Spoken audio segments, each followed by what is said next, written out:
Welcome YouTube. Thanks for hanging out with us today in the garage. Got another exciting adventure set up here for you. Today's task is going to be putting this guy right here into this big old hole right here. We're going to use our cherry picker to make it happen. And if you've been following along with us, you'll remember we tried to put this fella right here into the car. We came up a little short on one side.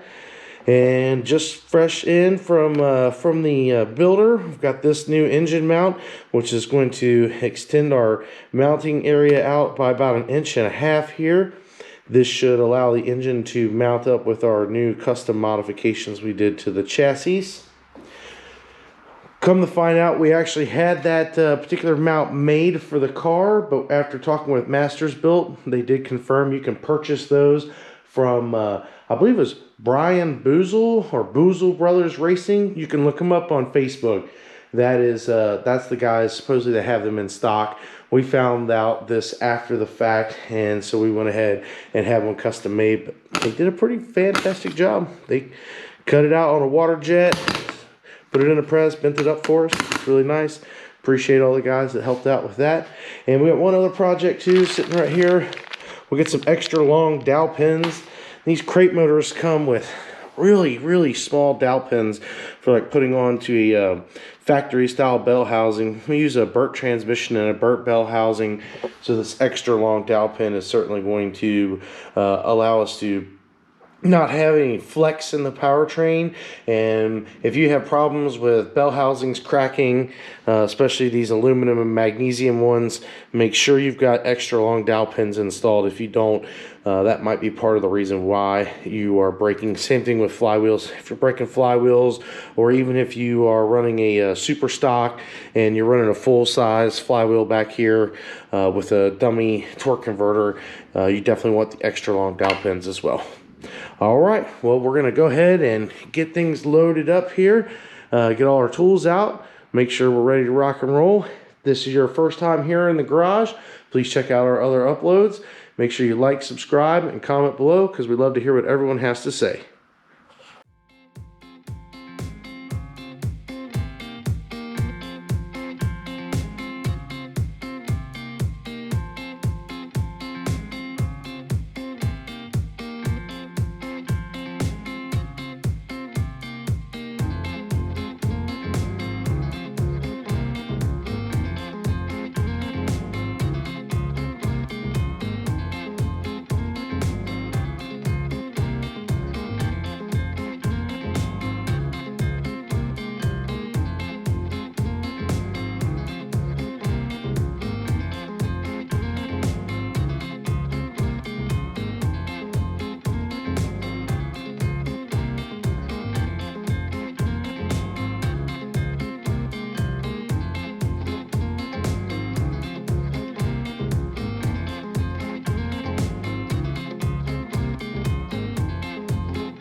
All right, we're coming back off time lapse here. I want to check in with you guys about the extra long dowel pins.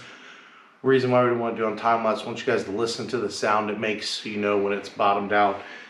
I'm gonna put my dowel pin right where it needs to be. I would prefer a brass tipped hammer, but this is the best I got for right now.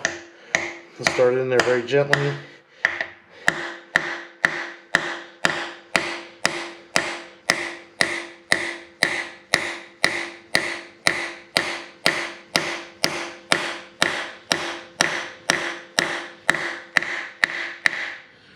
Sound change, you know you're bottomed out.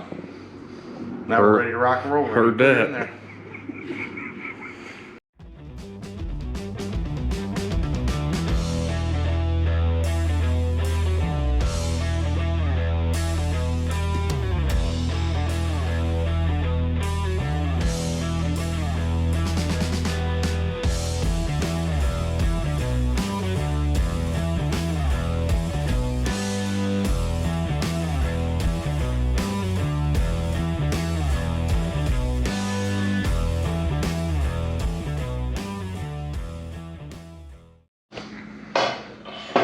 Alright, while we're here, we're going to go ahead and put the bell housing in. Oh, looks like they're held up on them new dowel rods, aren't they? Dowel pins. It's just new. She just needs a little oomph and lots of commenters on our new video there. Yeah, his phone's going off like crazy. I'm gonna turn it on silent. Oh my gosh. I'm gonna turn it on silent. You guys are too much. We appreciate it. We don't mind the comments. We actually like it a lot. We learn a lot from you guys, and everybody's got different eyes on things, and we don't mind checking them out.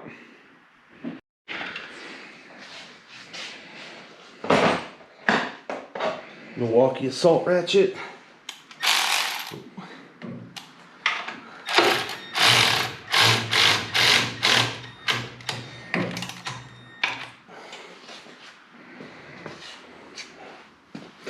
That's his lift upper.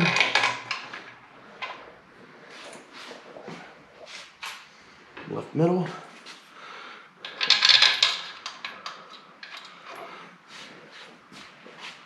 Thing's starting to look like a race car, Sam. Bottom left. Inside the cockpit, somewhere, there's got to be a ground strap that goes on this bolt right here. Sam can't control himself. Once we got it in here, now he's putting the power steering pump on there. And that is a KRC, Cat Ralph, sorry, not Cat Ralph, Kitchen Ralph Cat, KRC power steering pump. Somebody asked us a while back in the comments, and I'm pretty sure I failed to respond back to them. So I apologize, but it is a KRC reverse mount pump. I think we might go get left side headers here and make sure we got enough ground clearance here, not ground clearance, but enough clearance here on everything for where it shoots back that it's not going to hit anything. More snafus. It's typical when you're doing stuff like this. Check back.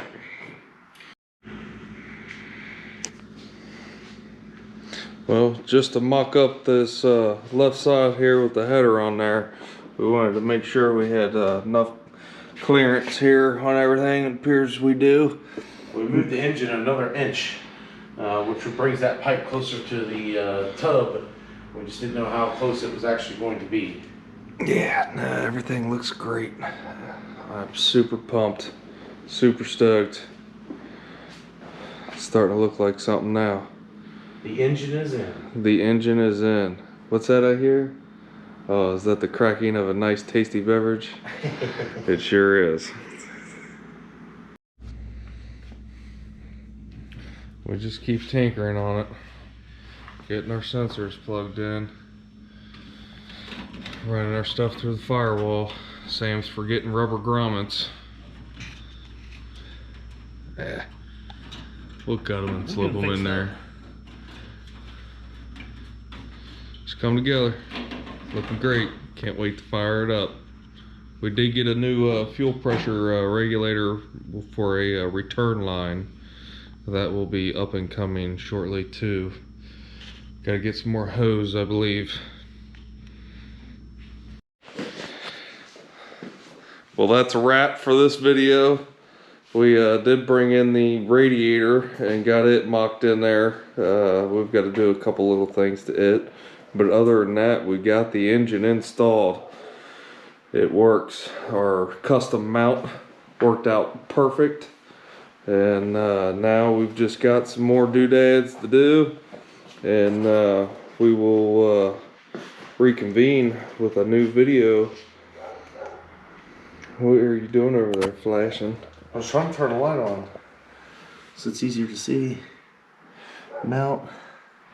Yep.